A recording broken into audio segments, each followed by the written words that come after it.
Welcome to Rainbow Soul Vodcast, where our Soulstrology comes forward to help you manage your everyday life, with forecasts and deep dives on natal charts and queer perspectives on the planets, transits, and more.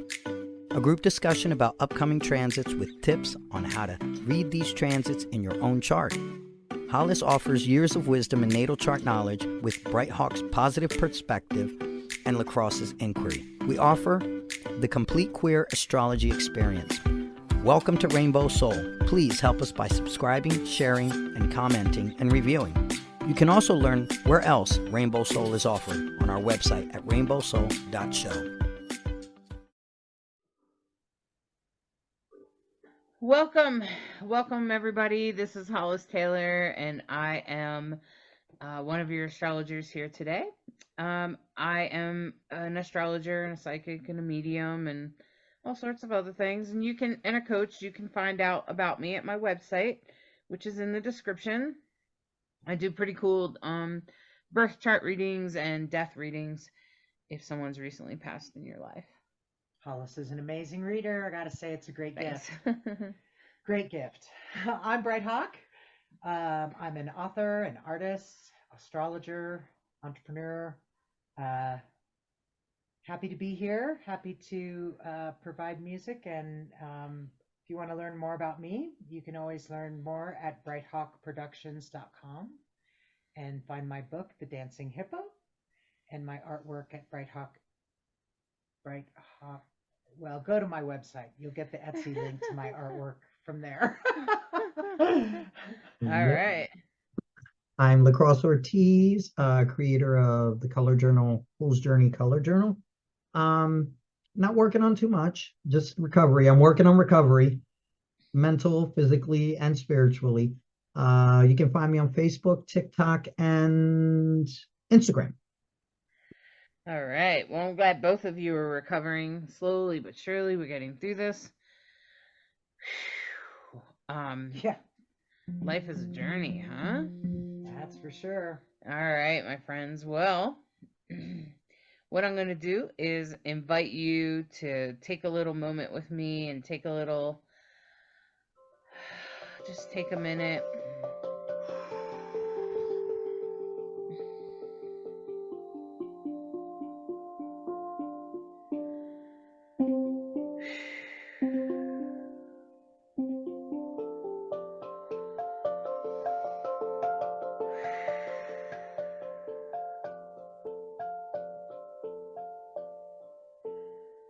And I invite you to allow all of the tension to roll off your body.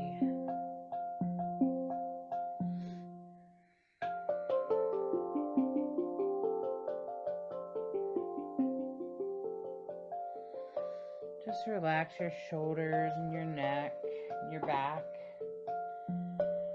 Release any tension you might be holding in your midsection, your hips. Allow the tension to leave your hands and your feet and your legs.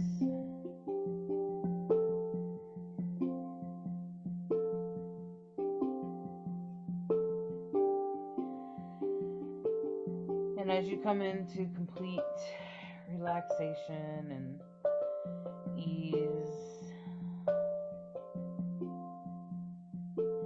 I want to invite you to stare up at the beautiful night sky. Feel the earth beneath you, feel your bottom on the seat. And connect with the earth above you, with the sky above you and the stars. And notice how the stars seem to go on forever.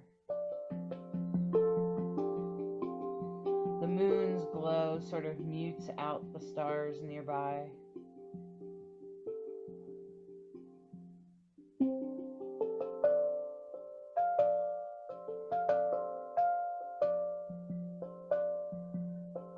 And as you're standing up at the night sky, a constellation makes itself appear to you.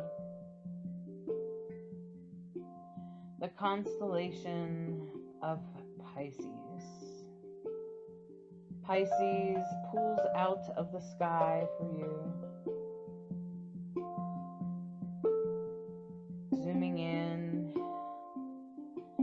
and you realize that it has turned into a symbol of two fishes chasing each other around in a circle.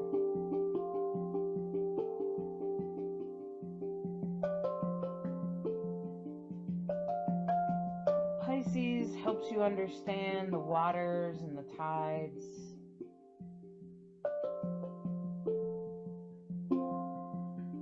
Pisces helps you understand how water can run through us and near us and how it moves.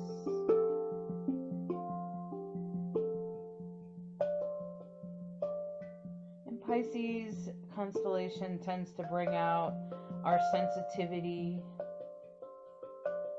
our spirituality,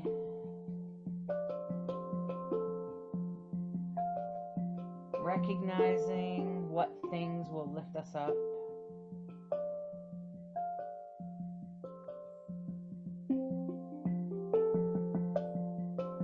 And Pisces will sometimes pull on the darkness, but also introduce you to the light. And the darkness might be alcohol or drugs, and allowing our feelings to get lost in those addictions. But Pisces will also provide the answer to that. A spiritual faith, a deep spiritual understanding with the divine, deep healing. And Pisces is so changeable that it can take on the face of any zodiac sign, but only for a moment.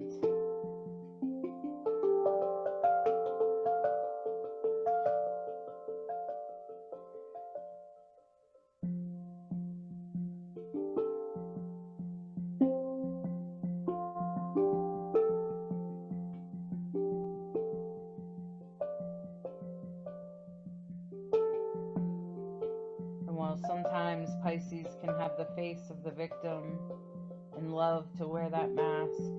It can also change forward to be the healer, to be the sensitive one that offers comfort to the others, the peacekeeper.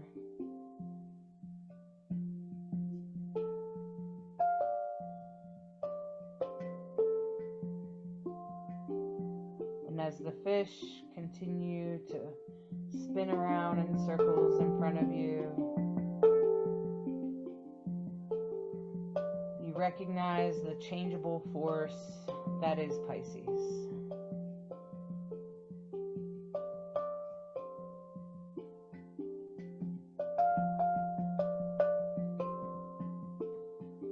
And as Pisces backs itself back up into the sky, and the constellation inserts itself back into the sky,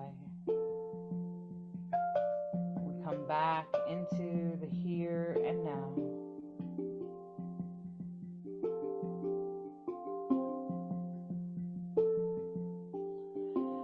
And we allow the tension in our hands or anything we might have been squeezing or holding on to just go off of us.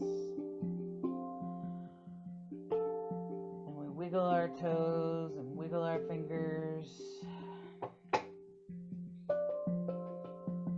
and come back into our bodies. Feel our seats on the bottom. Feel our bottom on the seats.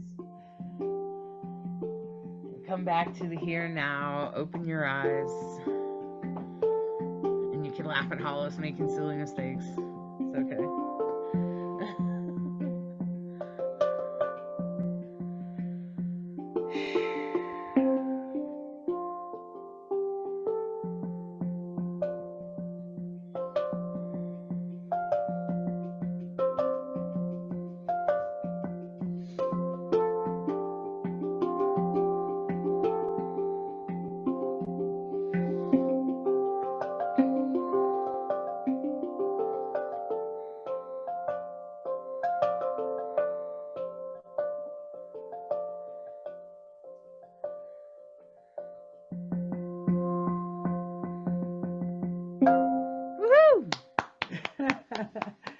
Thank you very job. much. Great job.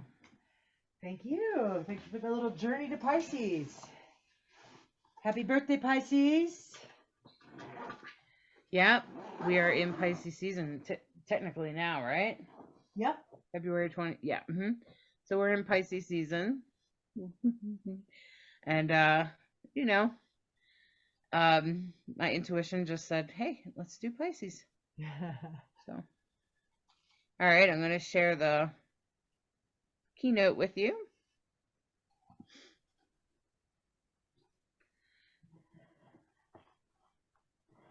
All right, and this is for the week of the 19th through the 24th. Is that right? That's not right.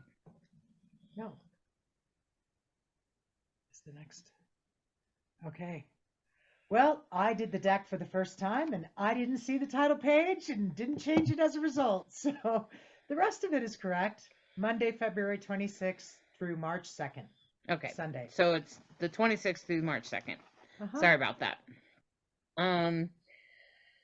So yeah, the sun has moved into Pisces at this point, and I'm just going to say that, Pisces season, you really have to think about it like flowing water, like a river, like, in the way it cuts through things, the way it works through structures. Think about water in the sand on the beach. If you've ever had like a sand castle and the wave comes up and kind of washes it away, Pisces can sometimes be like that. And when I talk about drugs and alcohol, I'm not kidding. Pisces is ruled by Neptune, and Neptune is a representation of drugs. So if you're struggling with drugs or alcohol abuse, you might want to take a look at your Neptune and your Pisces placements. And I've told you what to do about it, which is spirituality. And that's exactly what happens in like AA and NA. They usually addicts struggle with believing in a higher power. And the one, I think it's the first step in AA and NA is to admit that you're powerless over drugs or alcohol. Your life has become unmanageable. Oh, and then I think it might be the second step where you ask God or some sort of higher power to help you. And it doesn't have to be God like the Christian God. It can just be whatever. And that's essentially what I'm saying with Pisces. It's not about Christianity. It's not about religion. It's about spirituality. And sometimes most people that get sober and stay sober have a strong connection to the divine. And that's how you do it. That's how it happens. That's how people get sober. So for those of you that are struggling with that or whatever, especially because Saturn's moved into Pisces, and Saturn's going to restrict those kinds of things. I know I've personally talked to people that have been like, yeah, I had to quit because I'm having, problems with the alcohol, like in their health or something, right? So that's essentially how you learn to quit, is to become spiritual, which I think is interesting that Pisces has both in it at the same time. Okay. So does that mean every Pisces is an alcoholic? No. Does that mean every person with Neptune on their ascendant is a drug addict? Probably not. Okay. But if you have Neptune on the ascendant and you are struggling with drugs, then you might realize that you might want to tap into your Pisces side and get a little bit more spiritual. That's all. Okay. And so not only is the sun in Pisces, but also Mercury and Saturn is. Of course, Neptune's there, and Neptune's been there for some time now. I think it will come out, but I'm not sure it's this year. I think it might be early next year. And anyway, the Sun and Mercury and Saturn are all kind of conjunct on top of each other there in Pisces. And that's what Bright Hawk put here: Sun conjunct Mercury and Saturn. So they're all three of them are having a little party in Pisces. Good news is they're sextiling Jupiter, so it's probably good messages like the message I just gave. Hey, you might want to try spirituality if you're struggling with drugs or alcohol addiction. And the Venus and Mars conjunction is over there in Aquarius still, which was with Pluto, but now they've at least moved away from Pluto a little bit. Um, and with all of that business in Pisces, with Jupiter, that's gonna sort of make us or have us feeling like spiritual, like having us feel inspired, or connected to the divine somehow. You might be connected to nature or connected to the people in your life or whatever, depending on how your Pisces, how your Pisces shows up in your chart. You might feel more creative. And so it's with Jupiter. So Jupiter is spiritual, but it usually has its own philosophy. Okay. And Jupiter is usually about kind of positive thinking, and it's a benefit. So, what's it called? It's not called a benefit.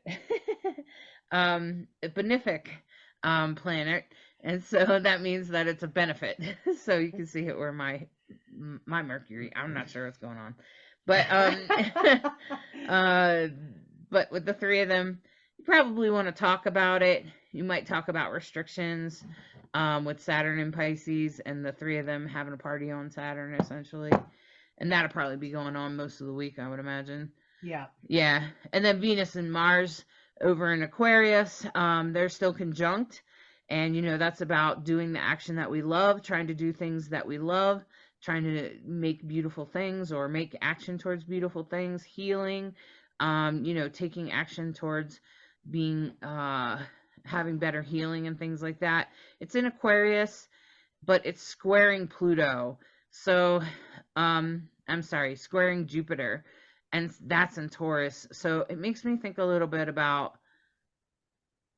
you might want to just be careful about how you spend your money, maybe. So just be aware of how you're spending your money, and also the action that you're taking in relation to that.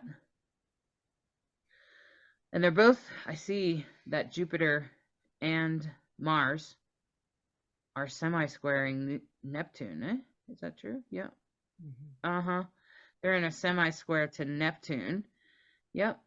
And so that makes me think about, like, trying to reach for spirituality or trying to reach for a more divine connection.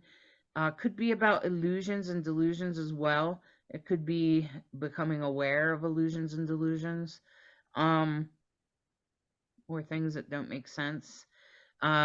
So it's a semi-square, so it's usually hard. It's usually a more challenging.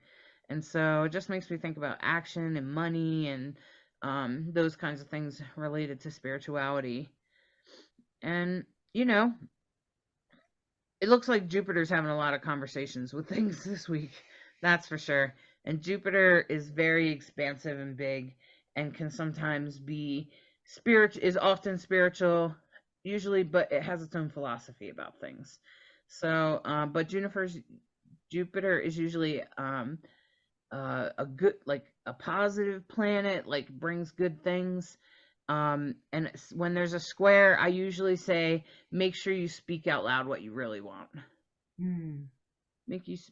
Just speak out loud what you really want. And Jupiter will be more likely to listen.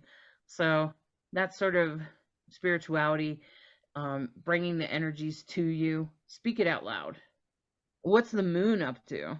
The moon is in Libra. It's just started in Libra. It's opposite Neptune, so there's a little bit of challenge there about seeing things clearly. Libra moon, of course, is about relationships and like think of the best host of the party. Like everybody's needs are taken care of. Libra's happy when everybody's happy. So the Libra moon is going to be answering to Venus, and we know that's where the party's going on. Venus, Mars, it's moving away from Pluto, so it's answering to Venus, and the Venus Mars energy, that's going to continue for a bit about where we're taking action, what we love. Maybe our loves or our passions might be changing or shifting. especially as Jupiter approaches Uranus. That's going to take a bit of time. So the Mars square Jupiter and Venus square Jupiter and Uranus, that to me is also, speak your truth, pay attention to how you're feeling about it. When we talk about Pisces, sometimes it's helpful to look across at the other side. What's the other tempering energy? So the opposite of Pisces is Virgo. So where Pisces can sometimes, we've used words like indulge, sometimes be the victim, sometimes not see things clearly, or sort of be naive to something. Virgo can be very clear-eyed, very practical, very much wants to take care of things, provide solutions, answers, mediate, great nurturers, Virgos. And so if we're on one end of the spectrum and we're struggling with it, you can always look across and go, is there anything in that quadrant that could help me loosen up about how I'm thinking about something, or have a different perspective? Literally stand on a different side of the wheel and things will look differently, I promise. Mm-hmm. So we've talked about stelliums, where there's a concentration of energy, and we obviously still have this concentration going on with Pisces, with Neptune, Saturn, the Sun, Mercury. It's 4 planets at the top. Well, we shouldn't talk about the top of the chart because it depends on where you are and what your chart is exactly. But that focus energy means that there's also going to be something pushing across the other side of the circle. And that's where it's helpful to be able to go, oh, the moon and Neptune are opposite each other. What's that conversation? Can they even hear each other? Sometimes they can't even hear each other. But a Libra moon answering to Venus is going to bring up that relationship conversation again. And who's lighting you up? Who's making you feel toxic and tired? Who makes you feel like, gosh, I want to spend more time with that energy versus, I can't do any more with this one over here, So it's always powerful. Venus is very powerful at helping us see, what do we really love? And then Mars being right there saying, and what are you going to do about it? Where do you want to go next? It almost makes me think, the Libra moon, though, makes me think about, across from Neptune, it almost makes me think about, Libra can sometimes be on the more codependent side, and that can be delusional even to either the person doing it and even the partner, because then the partner's like, I thought you liked that. Yeah. Wanting to see things better than they are, or whatever. Right. Whatever story gets made up. Yeah, and I've definitely had that experience. All done it. Yeah. Where I'm like, I guess I didn't make it clear enough that it was a problem or whatever. And so we've all had that kind of experience. So I would just be aware of that, the moon in Libra, and that sort of codependent where you choose not to say something, or you're too nice about a boundary or something, and then the person having an illusion about it, or even you having an illusion about it. That's what that moon in Libra makes me think about. Maybe it's because I have a Libra moon. So I'm always like, oh, jeez, now the moon's coming to visit me. Okay. So, And I think of the Libra moon as a storyteller. Okay. So it's careful what stories you tell yourself. Yeah. And sometimes, what I say to myself, if I'm like, oh, I shouldn't ask for help because it would inconvenience this person or whatever. I say, well, let's give them a chance to say no. It's their opportunity to say no. And I sometimes will even preface whatever I'm asking. You can totally say no, but I just want to ask if. Okay? And I think that sometimes can really help if you struggle with boundaries or asking for help. If you're having a boundary problem, you can just say, look, I recognize that I didn't say anything before, but I'm saying something now, and I need you to stop doing this thing. Okay, and that's a boundary cross. And I've done that too. I've said, I recognize that I haven't said anything before, but I'm saying it now. Okay, and so, and then hopefully they'll respect your boundary. I think if they care about you, if they truly care about you, they will. Okay, um, if they respect you. And some people will try to move your boundaries verbally, and then that's a red flag. Okay, Right. I had a question. go for Yeah. it. If you don't, like, perfect example, if you don't have Pisces anywhere on your chart, right? What would you do? Would you go to the ruling planet then? Sort of, yeah. So if your Okay. Pisces house is empty, so first of all, you look at what house it's in. Everybody's got it somewhere. So Yeah. it's got to be somewhere. It's ruling some sort of house. So that would be the first line. See how the rising is over there on the left? That's Mhm. the first line of the first house. And then the second house on this chart is in Cancer, you see? So you have a Mhm. line that begins a house in Pisces somewhere, probably. Okay. And so it applies to that part of your life. Pisces energy still applies to that part of your life. It doesn't mean it doesn't apply, because it does. And then if you want to know how it will come through, then you would look at Neptune. And some people also look at Saturn because, oh, is it Jupiter? My fault. Yeah, the ancient ruler of Pisces is Jupiter, and the modern ruler of Pisces it is Neptune. And of course, Neptune has been in residence in its home sign for a very long time. All of this year, I'm sure.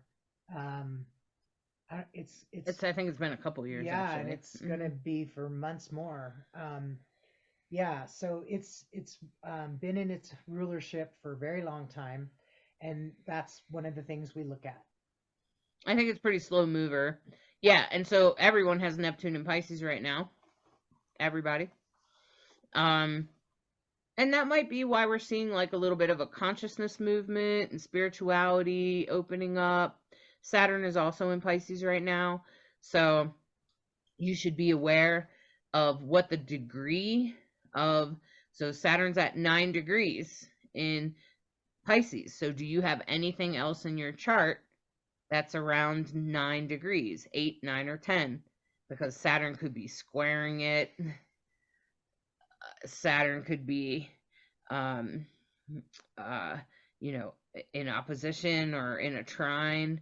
And so those are the kinds of things that's how you pay attention to your day-to-day chart. Is it's not about, it's not, and a person doesn't need to be a Pisces sun in order to be an alcoholic, right? Okay. Like, right. Right. Only knows. Yeah. That's not how it works. Yes, it doesn't. But if they have, 2 or 3 planets in Pisces, then they might find themselves struggling. Or if they have Neptune on the ascendant, then they might find themselves struggling. And Jupiter also. and when we call it a challenging aspect, it doesn't mean that that's you're doomed. It Mm. means that's what you have an opportunity to work with and evolve from, Mhm. advance yourself. So, sometimes you'll see a strong Libra placement and lots of energy in the Libra house, and it's like, so how are your relationships? Oh, blah, blah, blah, blah, blah. And it could be good, bad, or otherwise, it doesn't matter. It just shows that this is where you're doing your work because this is where there's a ton of energy Mhm. in your house. So that's when we're talking about stuff like that. That's helpful to think Yeah. about it in its um and a lot of times when you really want to get the biggest perspective possible, I think about, wow, so I made some agreements before I even came here about what was going to happen about certain things, and I guess this is the one I signed up to work on how to learn how to do this. Mm. Where you're Yeah. just, yeah. And so like I have empty Pisces house too, lacrosse. Mine's rules the fifth house. So yours is probably somewhere around there, fourth or sixth house, somewhere around there. Might be the sixth house for you. Um, it rules that house. So for me, it rules the fifth house, which is creativity. It's also romantic, and it also tends to be spiritual, right? So I'm usually spiritually creative, and Mm. it rules my 5th house. And I don't have planets there, but I have asteroids there. Mm-hmm. And so then I follow those asteroids, and they actually make a trine, and I tend to be, and it actually involves Lilith, which is about feminist, and I tend to um, empower women. Like, it's just what I do. I don't even do it on purpose. It just kind of happens. Like, women will be in my life, and then next thing I know, I've empowered them. It's not because I mean, my mom was a fake feminist, is what I would call her. She pretended to be a feminist, but she got lost in it somewhere. So yeah, so that's the Pisces thing. Okay. Okay. So if it's empty, and you might want to look and see where Neptune is. So for me, Neptune's in the 2nd house, and that's rules the money and values. It also Neptune also rules the internet, by the way. Mm. Okay. So the sun is conjunct Mercury and Saturn still, and it will be probably for, I don't know how long, but a long time up there. Well, Mercury will move out of there first. But they're getting closer. The 3 of them are getting closer this week. So I'm imagining that as we go through the week, it's going to intensify. And it's probably about spirituality or about sensitivity, emotional sensitivity. It could even be about like psychic things, intuition. Absolutely is Pisces is very much about psychic and intuition. I hope it's more about peace, because Pisces is the peacekeeper. So like in the 60s during the Vietnam War, Saturn was in Pisces. Okay, and people were like, peace, peace, peace, and that kind of grew over time the longer the war went on, right? Okay, and so Saturn and Pisces we could very well see a very similar movement in our world, because Pisces wants to keep the peace. They want you think Libra's like harmony. Pisces will sacrifice themselves to find peace more than a Libra will. And that's saying a lot, because Libras will give a lot to keep the peace. Libras like harmony too. And so, but Pisces there is like, oh no. And Pisces is very much about sacrifice. Mm. Okay. So, and they will sometimes sacrifice themselves for others, which can sometimes get them in a bad situation. Sometimes it's good, sometimes it's not so good. Sort of like Libras, always moving out of the way for others. It's a very similar vibration, but for Pisces, it will be about sacrifice, and Libra, it's about, oh, I don't want to stir the pot. Okay. And Pisces is more like, I give you my heart. Okay. Like, you have to think Pisces is like the height of drama, the height of emotionality. Not that they're all drama queens or whatever, but when you think of high emotions, that's Pisces. Okay. Mm. Because it's water. And we need emotions, and usually people with a lot of Pisces placements are incredibly sensitive, intuitive, and psychic. Okay. um so with all of the Venus, Mars is still next to in Aquarius, and that's still about action, about what we think is beautiful and how we can take that action. Probably going to have a little to do with money, or luck, um and also getting on your path, because Uranus is going to, as Mars and Venus start to get later in the degrees of Aquarius, they're going to come into a more perfect square with Uranus. And as they approach it, I imagine it's going to be like sort of pushing you towards your path.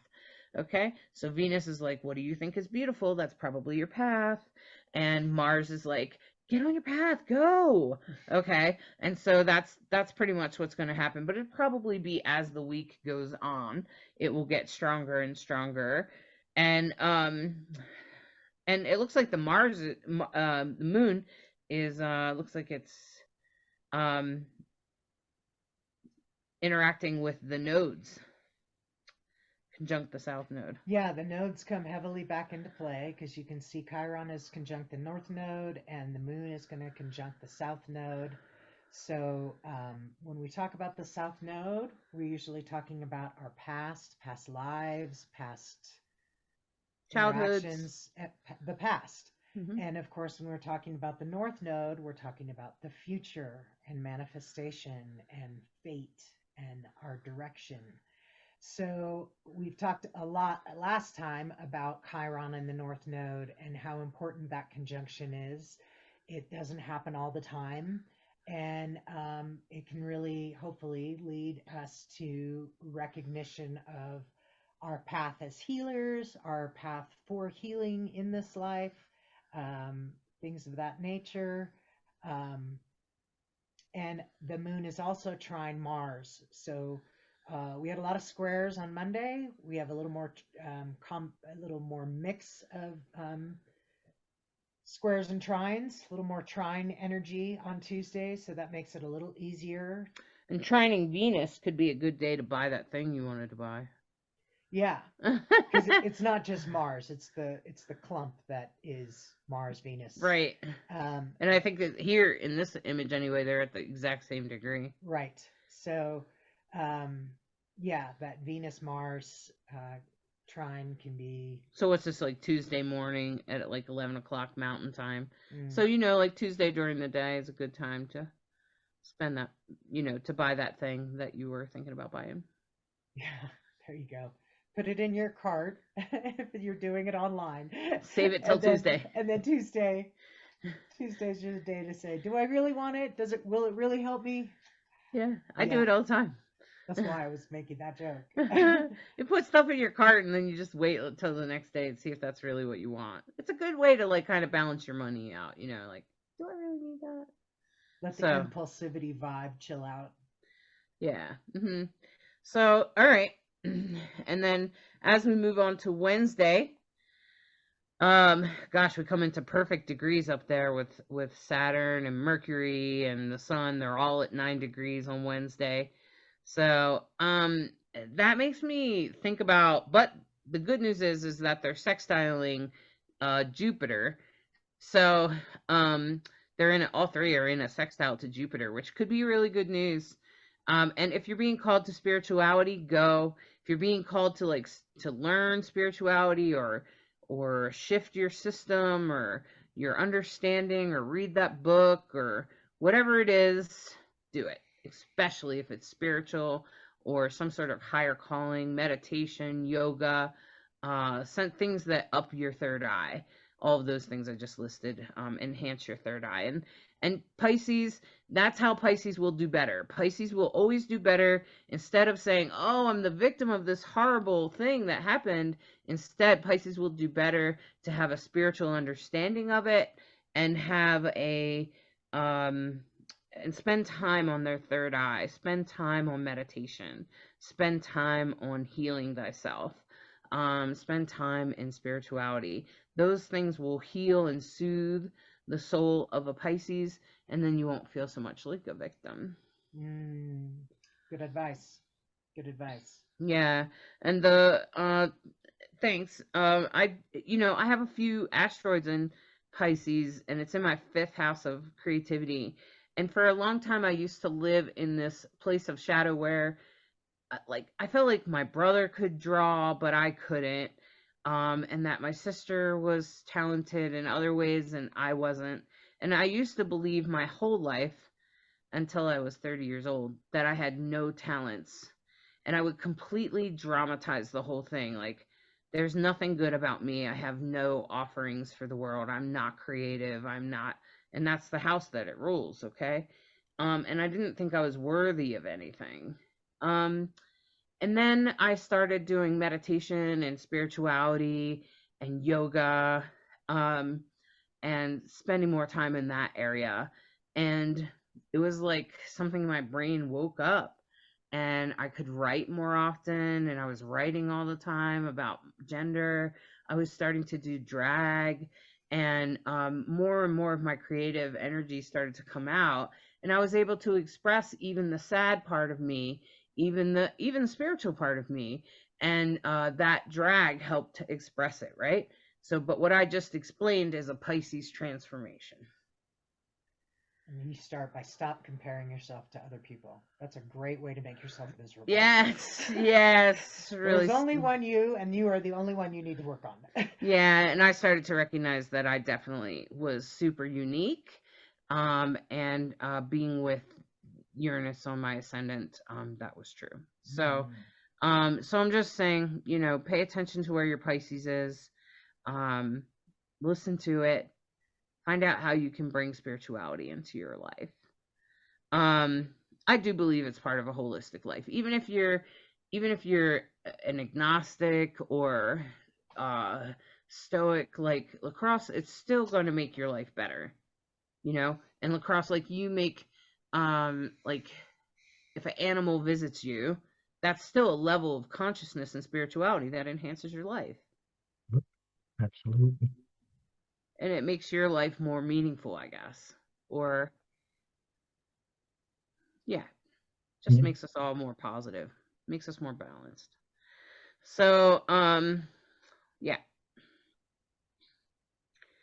So we're going to start to see Jupiter and Uranus get closer and closer to conjunction. This week. It just starts, but it'll go on for, I didn't check how long it'll go on, but I wouldn't be surprised if it's a month or more, because those are big outer planets. Yeah, they're 8 degrees apart there. Yeah. Yeah, Uranus won't move very quickly, but Jupiter will slowly catch it. So I always think of Jupiter as the biggest of the benefics, and Uranus as surprise, surprise, surprise. So it's going to be a big surprise. That's awesome. So I always say I'm willing to be delightfully surprised. Some people can't stand surprises. Life has changed, folks. So getting good at change, getting malleable, flexible. Of course, you're talking to the most mutable person in this group. So change is part of life, and so that's part of what Uranus is known for, is the surprises in life, the big, holy crap, I didn't see that coming. So it makes me a little nervous because Jupiter makes everything bigger, but I recognize that. Just shake that off. You don't have to be nervous. It's going to be what it's going to be. Nothing you can do about it except roll with it in the best possible way. And I have found that when I use I'm willing to be delightfully surprised, and I really focus on that and mean it, oh my gosh, the universe hears me. And I have had some wonderful, holy moly, I could not have predicted that. I could not have written that script. Nobody would have believed me. But look at how perfect that was. Look at how perfect things worked out. Better than I could have imagined. That's what I like to think about Uranus, is like, okay, well, the universe is much bigger than I can imagine, and I certainly don't want to be in charge. So let's imagine how it can be better than you can imagine. Yeah, Uranus usually knocks you focus onto your on path. that hope instead of the fear. Yeah, Uranus normally knocks you onto your path. It's like the one that kind of knocks you over and goes, get over there. It's not always easy. But as long as Mars is out of there, as long as it's not still squaring Mars, I think we'll be okay. Well, Mars is squaring Jupiter, as you can see. Right now, yes. Yeah. In the beginning of it, but I mean as Jupiter But it approaches. won't stay that way. Right. It won't stay that way. Mars moves too quickly, and right. Yeah. And I'm just gonna say, last night I meant to post it on the Rainbow Soul Facebook page, and I'll try to do that today. Is that there is an article about how Uranus is tied to all the LGBTQ movements, including the Stonewall riot, including stuff that's happening now, including Uranus being in Taurus now.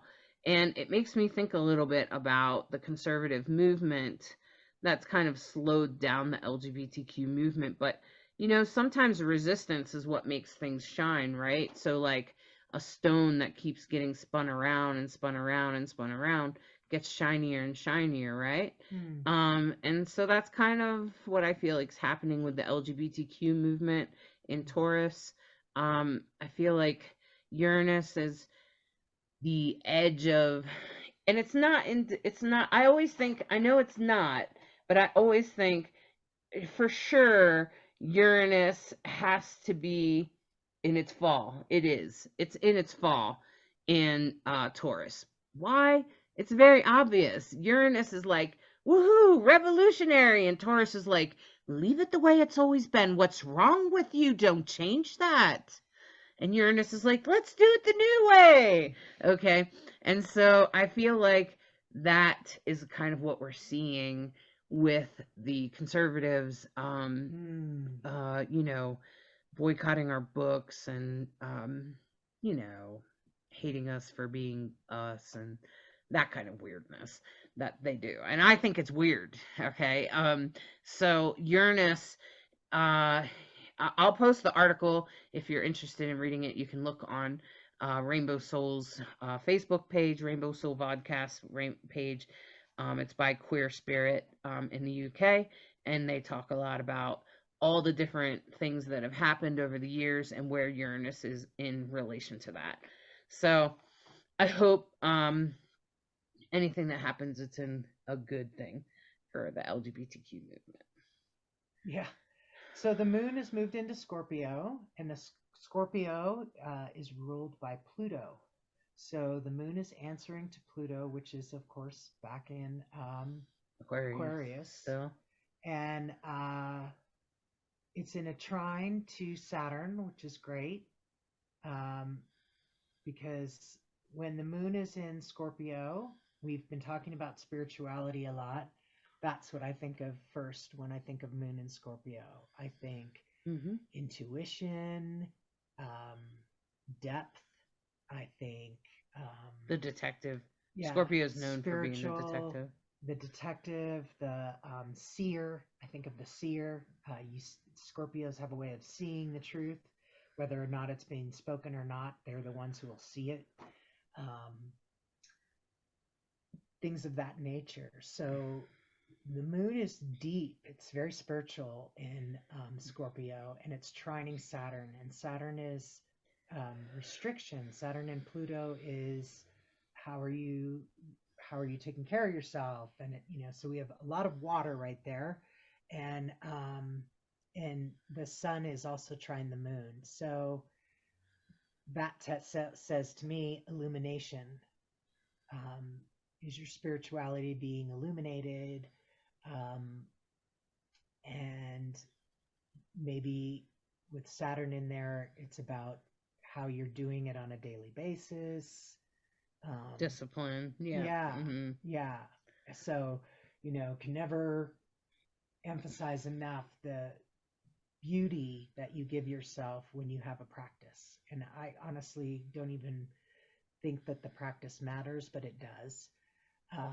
But if any kind of practice where you sit yourself down and you pay attention and you breathe and you go inside and you, whatever your practice is, be it yoga, meditation, breath work, any kind of intentional practice is going to be really, really good for you. Mm-hmm. We talked about that a lot last week with the Chiron North Node. Spirituality. Yes. Right there again. It's right there again. There it is again.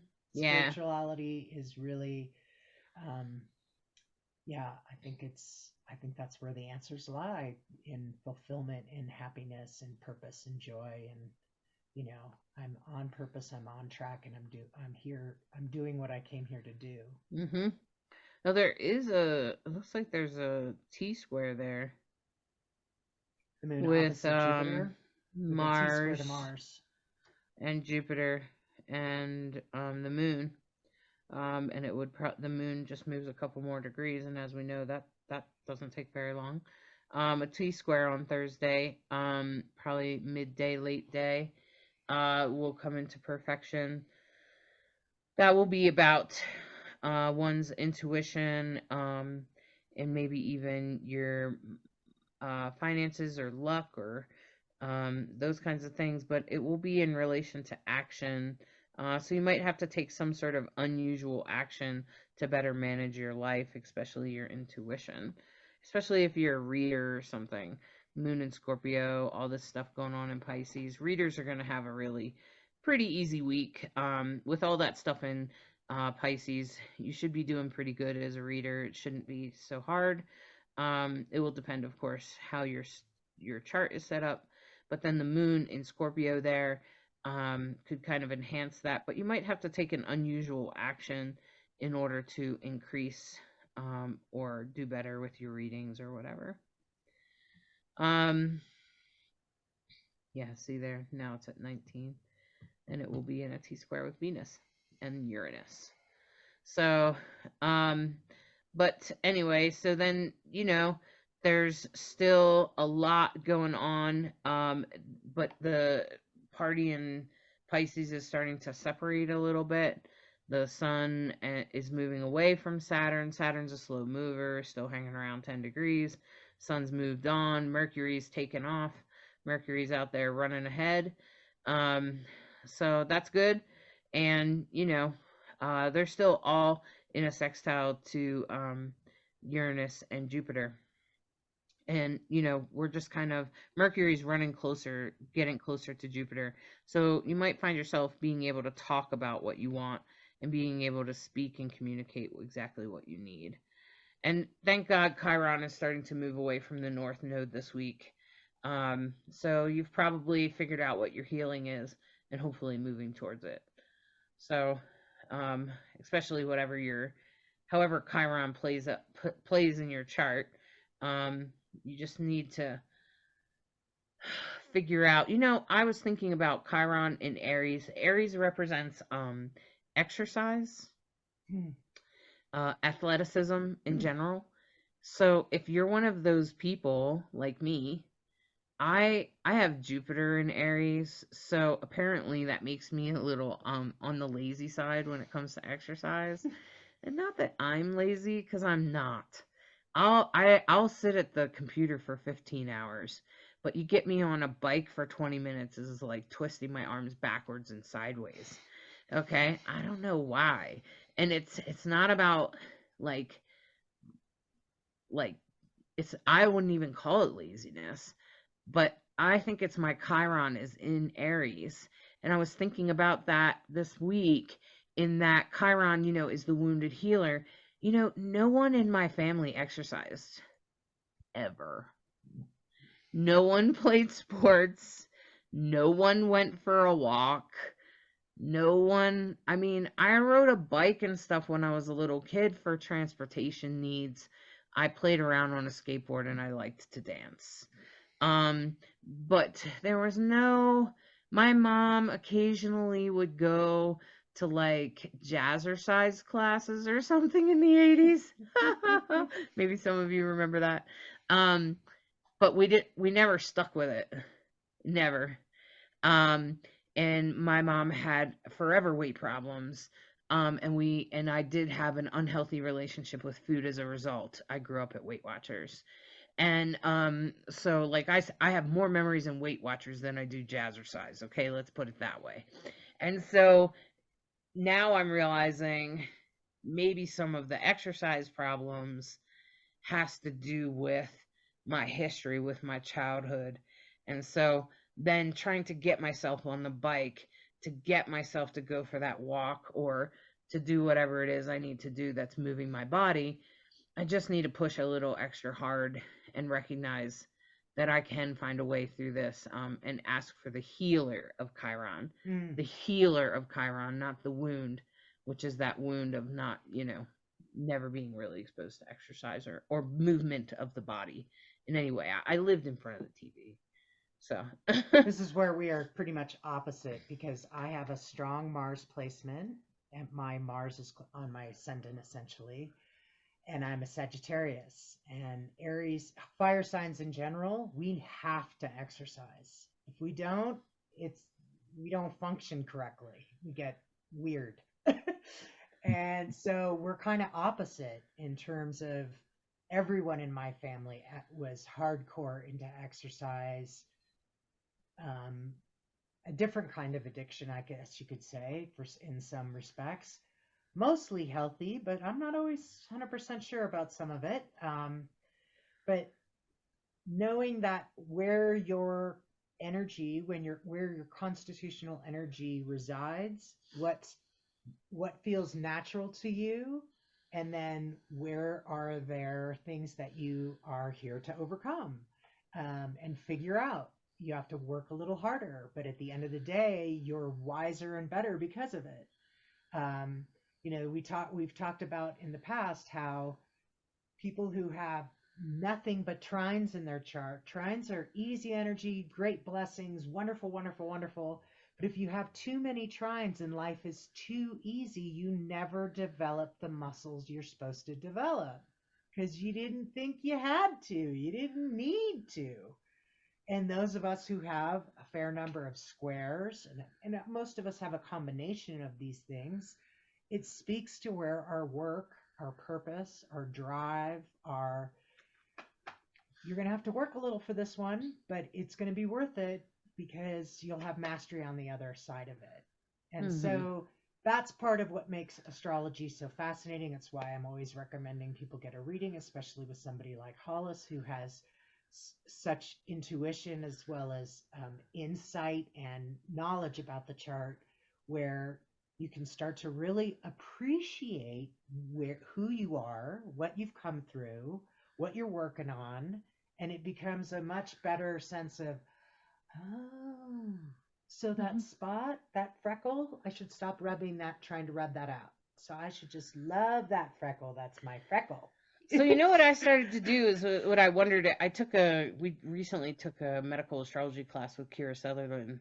Very good. And she was the one that said that Jupiter in the 6th house in Aries can sometimes create like a laziness about exercise. So I was like, well, what if I do lazy exercise? What if I get on the bike and don't amp up the tension so high, and I just kind of spin for a long time? And I just spin and spin and spin. Is that exercise? Yeah. What if I went for a walk and I just enjoy the walk instead of making sure I walk 2.5 miles, right? Okay. So like, instead of applying that discipline, which is the Virgo in me wants to discipline myself, instead of doing that, what if I just kind of played on Jupiter and just kind of let it be lazy exercise? Would it work out better? So that's my experiment right now. I'll let you know how it goes.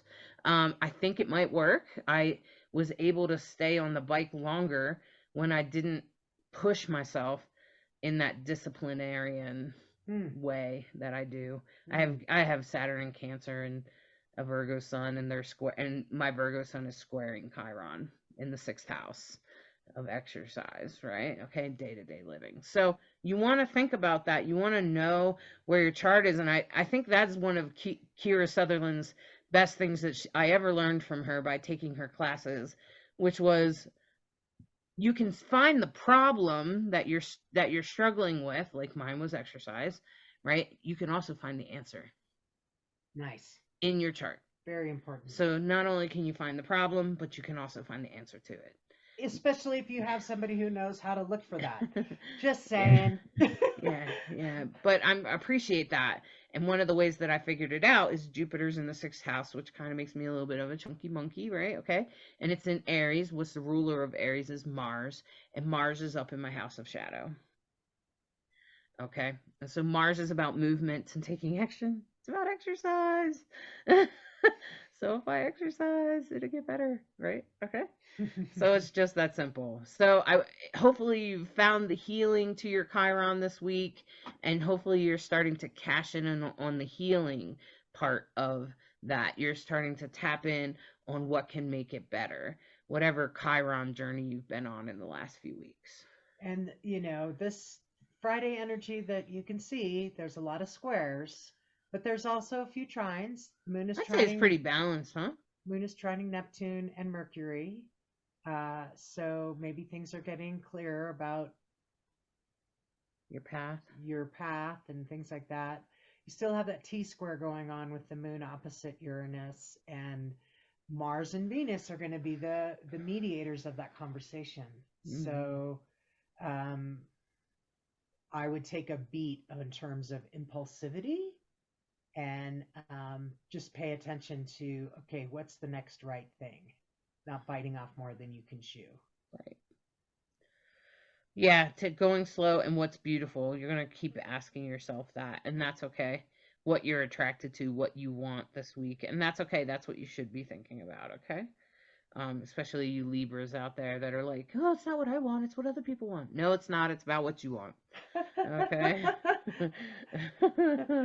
Okay. So, and, you know, here we've got Mars and Venus still traveling together. Thank goodness. They're starting to get some space in there with Saturn, Sun, and Mercury, and they're still in that same conversation. Things are just moving along here, and now at least I can see that the moon is moved out of that T square and sort of brought in a little bit more blessings with a trine to, what's that, a trine to Neptune. Yeah, moon has moved into Sagittarius now, and we know that when the moon is in Sag, it sparkles. It answers to Jupiter, which it's across the sky from. And yeah, the indulgence thing comes up for me again when I see that. Like Because of careful. Sag. Yeah, because Sag, the signs that are associated with overdoing it and indulging and, party on dude is Sagittarius and Pisces. Both of them can be, um, fun loving to the point where it's too much. So paying attention to that is really vital. And when I see that configuration, that's what it Makes you me think of. Yeah, and it is Saturday, March 2nd, so it could be easy for a lot of people to have, I don't Party know on, if dude. yeah, party Careful, on type of careful thing. who's partying. Careful Just be who's careful about your driving. partying, but it is sextiling Pluto, so and it's in a trine with Neptune, so it'll probably be in a good way. I think it will be. I think since it's a positive conversation, it will be a good thing. And then as we move on to Sunday, we still see that minor trine that's now formed with the moon and what's it pointing at there? Mars. So that's good. So we got a minor trine in the sky, which not a grand trine, but it's still a trine none the same. And I feel like at this point things are moving on in a good way. We're figuring out which way we're going. We have a good idea of what our healing looks like and what we got to do to get there. Do you want to say anything else about the moon? Yeah, no, I think that's a good way to put it. I think that's apt. Well, Feels like we have longer themes playing out this week instead of, like an up and down, easy day, hard day, easy day, which I don't even like to use language like that. That's why we avoid it. But it feels like there's longer waves, longer cycles unfolding, and maybe. opportunities to really, look. We've talked about it 100 times. Look at your spirituality, your relationships, what's making you happy, and moving in that direction. Yeah, the minor trine with the moon in a trine to Chiron and the North Node. This is really about your healing. So if you're doing some sort of meditation, spirituality, your own philosophy of how you can do a practice or whatever it is, and taking action on that, that's going to be a really easy thing to do this weekend. Saturday and Sunday, March 2nd and 3rd, really good time. I will say the very next day on March 4th, Bright Hawk and I are teaching an astrology class. So maybe you might join us for our astrology class. It would be a good time for it, honestly. Astrologically, if you're looking to deepen your understanding of astrology, it's a basic 101 astrology. This would be a good time to do it, to take action on that. It's just basic 101 astrology. So it's, what are the zodiacs? We'll go through the zodiacs. We'll go through the planets. And each day we'll have like a little bit of a lecture for about 45 minutes or so. Bright Hawk and I will take turns. We'll try to keep it under an hour, and then we'll flip over to hey Hollis, can you look at this in my chart? What does this mean? Oh my gosh. Um I can't figure out. Anyway, and so I got balloons yesterday. So yeah, so something keeps popping up on my Zoom screen. I'm not really sure why. Anyway, so yeah, so there's a lot of cool things in the class that you can take advantage of. It's not a lot of money. It's $25 a class. Though we're limiting it to like 10 people so that we can answer your questions, look at your chart, and help you learn to read your chart. And in 5 weeks, by April 1st, which is Easter Monday, it's just the day after Easter, is the last class. And it's Monday nights for like 2 hours. It's at nighttime. Okay? It's a great gift for yourself. And, you know, the first chart anyone and everyone should practice on is themselves. So it's great to just get a little bit versed in the language of astrology and then start to see, oh, wow, that's why oh my God, I wish somebody had told me that sooner, you know? Right. So that's always fun. Right, exactly. I think that's I think learning to read your chart, that's the first thing, you know, when I was like I was about 17, and I said to my spirit mama, I said, how do I learn astrology? She did my chart. And I was like, wow. Okay? And then I said, how do I learn astrology? And she said, study your chart first. And then she told me to get a book. So, but that was back before the internet. And when you had to calculate the chart by hand, which like I'm amazed. I never did that. I was like, there's got to be software to do this. Yeah. Now it's a piece of cake, and there's so many places you can go to get readings online and get your basics. Yeah, you can get your free chart, but I think still the basic 101 is just learning the planets, learning the zodiac, and going through the whole thing, and learning how to read the aspects in your chart, and then to put it all together, being able to like look at a chart and help somebody, help yourself hopefully, but you might also help somebody else. So yeah, you could definitely keep practicing it. You know, you do your chart, and then you look at your spouse's chart, which is probably the person that you know the closest, or your best friend or something. So yeah. So we had a waning moon. February 24th was the full moon. Was it a wolf moon? Yeah, I made a mistake last month. I had said the hawk, but it's not. We're actually going into the wolf. Okay. Yeah. But I found it interesting when we were looking at the beginning of the week, and how it was talking about illusions and careful with the illusions of and relationships, you know. And as you know, lone wolves don't last long. They don't, not in a while. They don't last long. And but also a lone wolf will end up out there if they're not doing right by the pack. So if there's a lone wolf and it got kicked out of the pack, it's not for just no reason. There's a reason. So it's really, really looking at relationships and seeing, you know, I don't know if you remember back in the 90s, there was a song by Blind Melon called No Rain.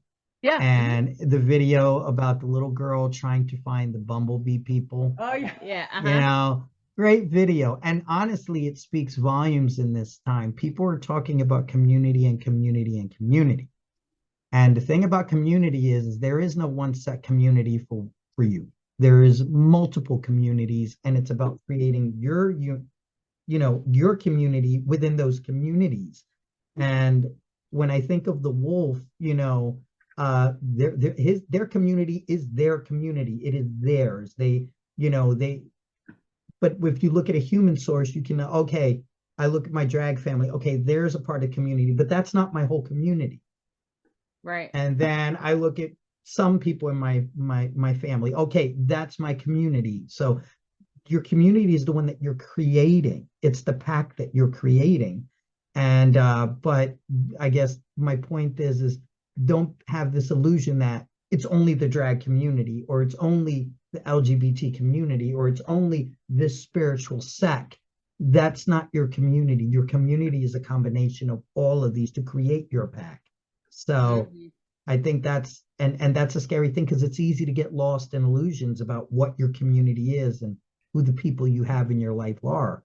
Sure So, is. yep. So, yeah, but that's kind of what I got from that with the wolf. Lone wolves don't last, and create your pack. Mhm. Don't just become a part of any pack. Like, create your own. You're the alpha of your pack, and now this is what I'm creating. This is going to be my pack, you know. So, Mhm. yeah. Yeah. Yeah, community is I think important for a lot of people right now. Yeah. So, all right, well, I'm going to pull 3 cards.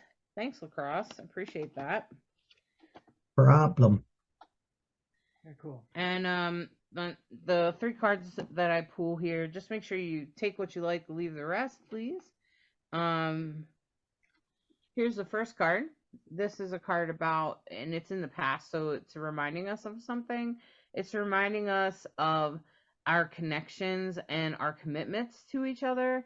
And that's what this is. This is the Four of Wands.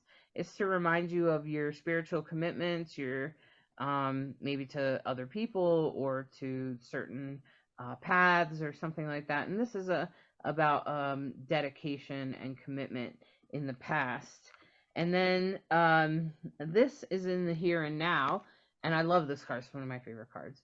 It's the Queen of Cups, but they are clearly um, gender schmender, and and they are very colorfully dressed and attached to some interesting things, like their teddy bears tied to them. Um, and they have this flower headpiece on that the bird is after, and they have an octopus serving them tea or coffee, um, and with all their treasures nearby. And as you can see, this is a very special this is a very special card and an expression of our most authentic self. And that's what this is about, is that when you're in your power, when you are in your power and willing to express that fully and completely and authentically, that's when we're doing better. Okay. And this is about stepping into your authentic path and being 100% authentic, 100% you. Because I would call this person super authentic and super interesting. Someone I would want to know. Yeah, I'd like to have tea served by an octopus, but it's just me. Um, and then in the future, this is about things that might hurt. This is the Three of Swords. Some of people that are familiar with tarot, they'll be like, "Oh, Three of Swords." Ugh.